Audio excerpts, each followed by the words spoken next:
اور ان تمام لوگوں کو جو بندوق کے زور پر اپنی سوچ اور فکر مسلط کرنا چاہتے ہیں ان کو قابو میں رکھا گیا، اور یہ کہا گیا کہ اب ریاست ان لوگوں پر کمپرومائز نہیں کرے گی۔ اور ایسے میں جس وقت تحریک لبیک نے ایک منفی طریقے سے اپنے معاملے کو لے کر چلے اور حکومت کی بے شمار یقین دہانیوں پر بھی یقین نہ کیا،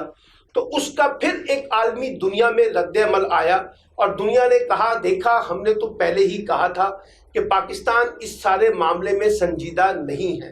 اور خاص طور پہ ہمارے ہمسائے ملک بھارت نے اس مسئلے کو بہت زیادہ اجاگر کیا، ہائی لائٹ کیا، اور کہا کہ دیکھیے پاکستان جو ہے وہ ان تنظیموں کے خلاف کوئی بڑا اقدام نہیں کر رہا۔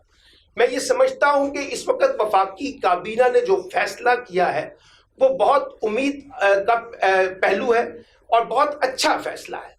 اس لیے کہ جو بھی تنظیم پاکستان میں کام کرنا چاہتی ہے، چاہے وہ سیاسی بنیادوں پر اور چاہے وہ مذہبی بنیادوں پر، اسے ریاست کے قوانین کا احترام کرنا ہوگا، اسے اپنے آپ کو قانون کی حکمرانی کے آگے سرنڈر کرنا ہوگا، اسے اپنے آپ کو غیر مسلح کرنا ہوگا، اور یہ جو مسلح جد و جہد ہے، جتھا برداری جو ہے، اس کے خلاف اس کو سامنے آنا ہوگا، اور ریاست کو یہ یقین دہانی کرانی ہوگی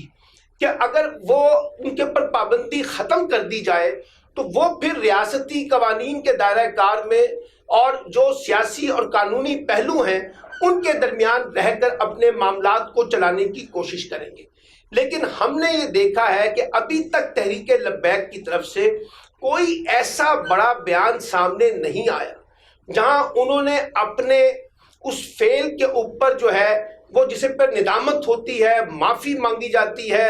اور اس پہ یہ احساس دلایا جاتا ہے کہ ہم سے غلطی ہوئی ہے، ایسا نہیں ہوا۔ اگرچہ تحریک لبیک جو ہے پچھلے چند برسوں میں ایک بڑی سیاسی قوت ضرور بنی ہے، اور پاکستان میں اور بالخصوص پنجاب میں اس کے جو حلقہ جات ہیں، کانسٹیٹوئنسی بیسڈ پالیٹکس ہے، اس پر اس کے پاس 5 سے 15-20 ہزار ووٹ بھی ہیں، وہ ایک بڑی سیاسی طاقت کے طور پر سامنے آئی تھی۔ لیکن جس انداز سے انہوں نے اپنا طرز عمل شو کیا اس سے ان کی سیاست بھی متاثر ہوئی ہے، اور بہت سے لوگ جو ان کے حامی بھی تھے انہوں نے بھی اس عمل کو پسند نہیں کیا کہ ریاستی اہلکاروں کو زور کرنا، ریاستی اہلکاروں پہ تشدد کرنا، زبردستی کسی سے کلمے پڑھوانے، زبردستی کسی سے نعرے لگوانے اور زبردستی اپنی سوچ اور فکر کو مسلط کرنا، اس کو بھی انہوں نے پسند نہیں کیا۔ اور میں ہمیشہ سے کہتا رہا ہوں کہ تحریک لبیک اگر ایک سیاسی دائرہ کار میں، ایک قانونی دائرہ کار میں رہ کے کام کرے گی تو اس کا مستقبل آگے کی طرف جا سکتا ہے،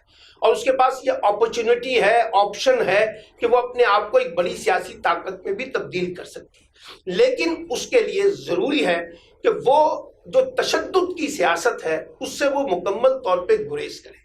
اور یقین دہانی کرائے، اس پرسپشن کو بلڈ کرے، اور خاص طور پہ اپنی ماضی کی غلطیوں کا ادراک کرتے ہوئے اس عزم کو دہرائے کہ اب وہ جو کچھ کرنا چاہتے ہیں وہ سیاسی اور قانونی دائرہ کار میں ہوگا اور تشدد سے پاک سیاست ہوگی۔ یہ اس لیے بھی ضروری ہے کہ اگر انہوں نے اپنا سیاسی وجود برقرار رکھنا ہے،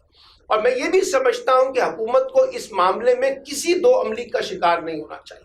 وہ تحریک لبیک ہو یا کوئی سیاسی تنظیم ہو یا کوئی لسانی تنظیم ہو یا کوئی علاقائی تنظیم ہو، جو بھی ریاست کے خلاف بندوق اٹھاتا ہے اس کے خلاف ہر سطح پر ایکشن ہونا چاہیے، اور کوئی کمپرومائز ان لوگوں کی حمایت میں نہیں جانا چاہیے۔ یہ تاثر نہیں ملنا چاہیے کہ ریاست کمزور ہے، ریاست سمجھوتے کا شکار ہوئی ہے، ریاست ان لوگوں کی مدد اور حمایت کے ساتھ سیاست کرنا چاہتی ہے، تاکہ اس پوری پرسپشن کو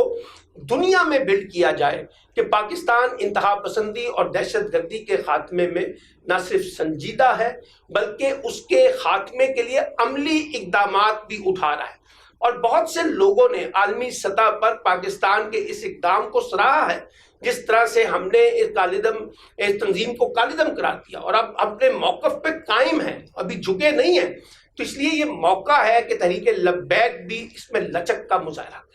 اور اپنی غلطیوں کا اعتراف کرتے ہوئے آگے بڑھنے کی کوشش کرے، اور جب وہ یہ کوشش کرے گی تو یقینی طور پر پھر ریاست کے اندر بھی یہ کشن پیدا ہوگا کہ وہ اپنے فیصلے پہ نظر ثانی کرے اور ان کو ایک اور موقع دے۔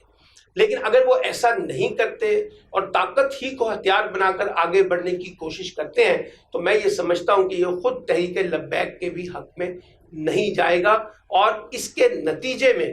خاص طور پہ میں سمجھتا ہوں کہ جو سیاست پاکستان میں مذہب کے نام پر پیدا کی جا رہی تھی، فرقہ واریت کے نام پر پیدا کی جا رہی تھی، ڈنڈے کے زور پر پیدا کرنے کی جا رہی تھی، اس کی بھی اس حکومتی فیصلے سے